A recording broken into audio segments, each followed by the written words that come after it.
Hi எல்லாருக்கும் வணக்கம். நம்ம அழகே அழகு சீரியல்ல நம்ம சுரேஷ் மதி மேல காதல்ல விழுந்து கண்ட்ரோலை இழந்து மதி பின்னாடியே போறாரு. தங்கராஜ் மாமா தான் சொன்னாரு, முத நீ மதியை பார்க்குறப்போ இந்த மாதிரி ஒரு டீச்சர் நம்ம படிக்கிறப்ப இல்லையே மாமா அப்படின்னு நீ தானே சொன்ன. அவளை நீ சைட் அடிச்சியேடா.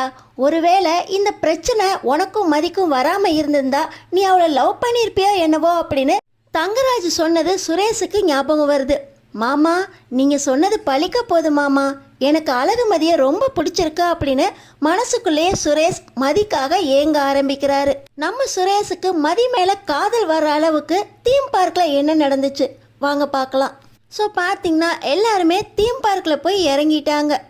அங்கே டிக்கெட் எடுக்கிறதுக்காக நம்ம பாக்கியராஜ் கிளம்பி போக இருன்னு நானும் உன் கூட வரேன் அப்படின்னு சொல்லி சுரேஷும் பாக்கியராஜ் பின்னாடியே போக ராஜலக்ஷ்மி அவன் தான் போகிறான்ல, நீ எதுக்கடா போகிற, இங்கே ஒரு ஆம்பளை துணை இருக்கட்டும், மாப்பிள்ளைக்கு சொல்லி மாப்பிள்ளையும் இன்னும் வரல, நீயாவது இங்கேயே இரு அப்படின்னு இந்த ராஜலக்ஷ்மி சுரேஷை உட்கார வைக்க பார்த்திங்கன்னா நம்ம அழகுமதி எல்லா செலவையும் அண்ணனே செய்கிறாரு, இவர் கொஞ்சம் கூட போனால் செலவுக்கு அவருக்கும் ஹெல்ப் பண்ணுவார் அப்படின்னு நினைக்கிறாங்க.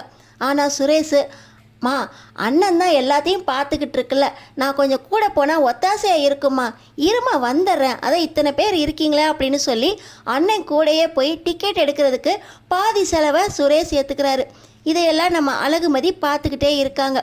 பொறுப்பாக தான் இருக்காரு, நம்ம கண்ணுக்கு தான் அவர் வேறு மாதிரி தெரிஞ்சிருக்காரு அப்படின்னு மனசுக்குள்ளேயே யோசிக்கிறாங்க.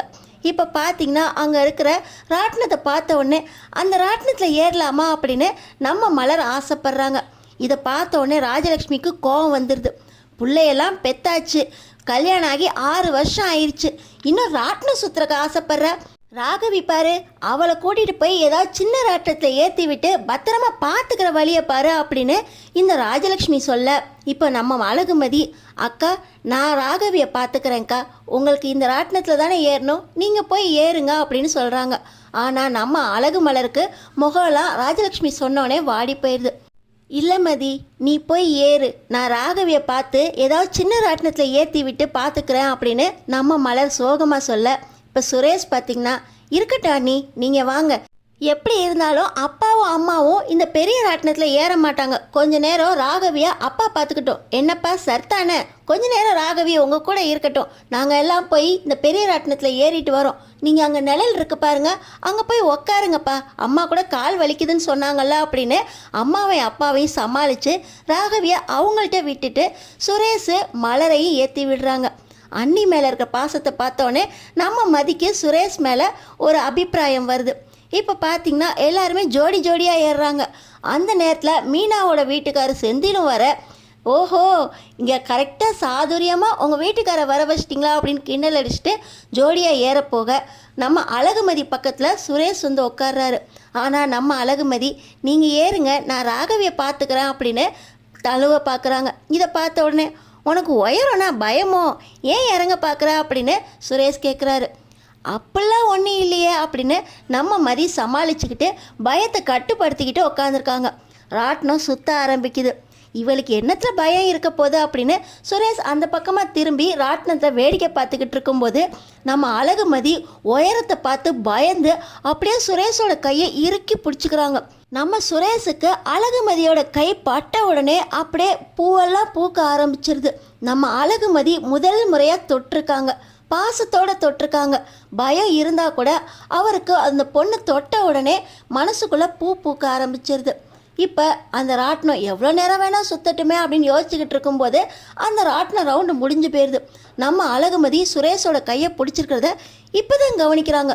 கண்ணை திறந்து அந்த கையை டக்குன்னு எடுத்துட்டு நான் கீழே இறங்குறேன் அப்படின்னு சுரேஷ் கிட்ட சொல்லிவிட்டு அந்த கையை விட்டுட்டு போன உடனே அவருக்கு ஏதோ அவரோட காதல் கையை விட்டு போன மாதிரி நினப்பு.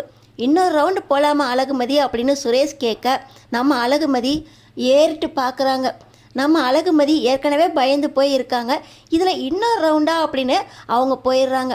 இப்போ பார்த்திங்கன்னா தண்ணியில் ஆடுறதுனா நம்ம அழகுமதிக்கு ரொம்பவே பிடிக்கும். எல்லாருமே தண்ணியில் ஆட போகிறாங்க. ராகவியை நம்ம ராகவன்கிட்ட விட்டுட்டு வந்தோமே அப்படின்னு நம்ம மலர் ராஜலக்ஷ்மி கிட்ட போக, சுடு தண்ணி எடுத்துட்டு வந்தியே, அதை கொஞ்சம் எடுத்து கொடு. நீ பாட்டு அடுத்து எல்லா ராட்டினத்துலையும் ஏற போகாத. ராகவியை எங்களெல்லாம் பார்த்துக்க முடியாது, அவளையும் கூட்டிகிட்டு போய் எதுலையாவது ஏற்றி விடு, கூட்டிகிட்டு போ அப்படின்னு ராகவியை மலர்கிட்ட விட்டுடுறாங்க. நம்ம மலரும் தான் குழந்தைய சும்மா விட்டுருவாங்களா, அடுத்த ராட்டினத்தில் ஏற்றுறதுக்காக தனியாக போயிடுறாங்க. ஒவ்வொருத்தரும் ஜோடி ஜோடியாக தனித்தனியாக பிரிஞ்சு போக, நம்ம அழகுமதி சுரேஷ் பின்னாடி போகிறாங்களா இல்லை அழகுமதி பின்னாடி சுரேஷ் வராங்களான்னு பார்த்தீங்கன்னா சுரேஷ் தான் அழகுமதி பின்னாடி வந்துக்கிட்டு இருக்காங்க. நிழலில் காத்தாட உட்காந்துருக்க இந்த ராகவனுக்கும் ராஜலக்ஷ்மிக்கும் இன்னும் மாப்பிள்ளை வரலையா அப்படின்னு ஃபோன் போடுறாங்க.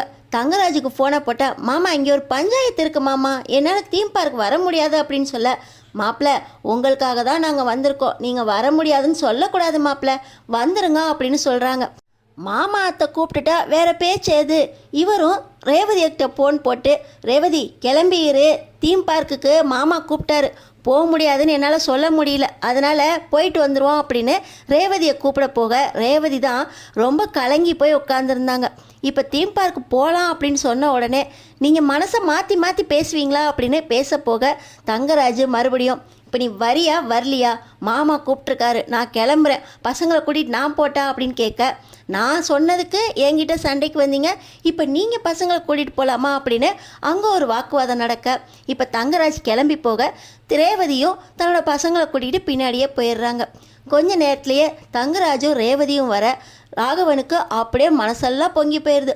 மாப்பிள்ளை நம்ம சொன்னோன்னே வந்துட்டாரு அப்படின்னு ரொம்பவே சந்தோஷமாக, பேரன் பேத்திங்களை நான் பார்த்துக்கிறேன், நீங்கள் போய் ராட்டினம் சுற்றுங்க மாப்பிள்ளை அப்படின்னு மாப்பிள்ளை பொண்ணை மட்டும் தனியாக ராட்டினம் சுற்றுறக்கு அமுச்சு வைக்கிறாரு.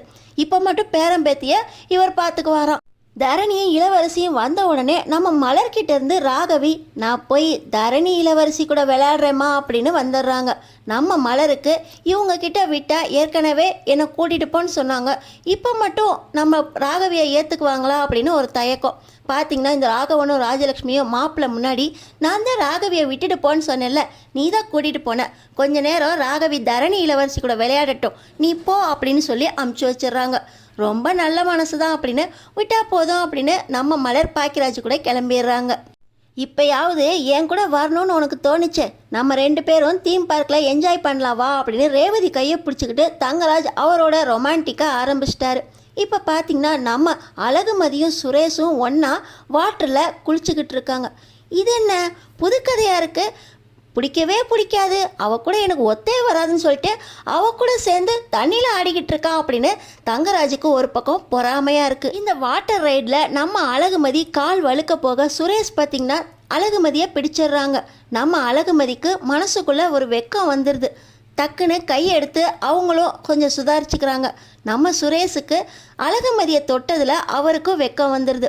அவர் ஒரு பக்கம் போக தங்கராஜ் சுரேஷை தனியாக கூப்பிட்டு, என்னடா ஒன்றுமே தெரியாது, அவள் எனக்கு செட்டே ஆக மாட்டான்னு சொல்லிட்டு இப்போ என்னன்னா அந்த ஆட்டம் போடுறீங்க தண்ணியில், ஒன்றா சேர்ந்து தொடுறதெல்லாம் பார்த்தேன் அப்படின்னு தங்கராஜ் கேட்க, மாமா அழகுமதி நம்ம நினச்ச மாதிரிலாம் இல்லை மாமா, அவள் ரொம்பவே பொலைட்டாக இருக்கா மாமா அப்படின்னு சுரேஷ் சொல்கிறான். இருக்கட்டும்டா இருக்கட்டும், நீங்கள் 2 பேரும் ஒன்றா சேர்ந்தா எனக்கும் சந்தோஷந்தாண்டா அப்படின்னு இந்த சுரேஷை தங்கராஜ் தான் பக்கம் கூட்டிகிட்டு போக, மாமா அழகுமதி அங்கே போகிற, நானும் கூட போகிறேன் மாமா, அப்புறமா நம்ம 2 பேரும் பேசலாமே அப்படின்னு சுரேஷ் அழகுமதி பின்னாடி போகிறேங்க. இப்போ பார்த்தீங்கன்னா மாப்பிள்ளை பொண்ணுங்க கண்ட்ரோலு உன்கிட்ட இருக்கணும், அவகிட்ட உன் கண்ட்ரோல் இருக்கக்கூடாது, இப்போ பின்னாடி போனினா அப்புறம் அவ்வளோதான், உங்கள் அண்ணனை மாதிரி நீ அவளுக்கு கூஜா தூக்க ஆரம்பிச்சிட்ட வேண்டியதுதான் அப்படின்னு தங்கராஜ் சொல்ல, மாமா போறா மாமா அப்படின்னு சுரேஷ் தங்கராஜ் கிட்ட கெஞ்ச, மாப்பிள்ள உன் கண்ட்ரோல் உன்கிட்டே இல்லையே மாப்பிள்ள, நீ அழகுமதி பின்னாடி போகாத மாப்பிள்ள அப்படின்னு இந்த தங்கராஜ் சுரேஷ் கிட்ட சொல்ல, மாமா கொஞ்ச நேரம் மாமா அப்படின்னு கையை எடுத்து விட்டுட்டு சுரேஷ் அழகுமதி பின்னாடி போக தங்கராஜுக்கு கோபம் வந்துடுது.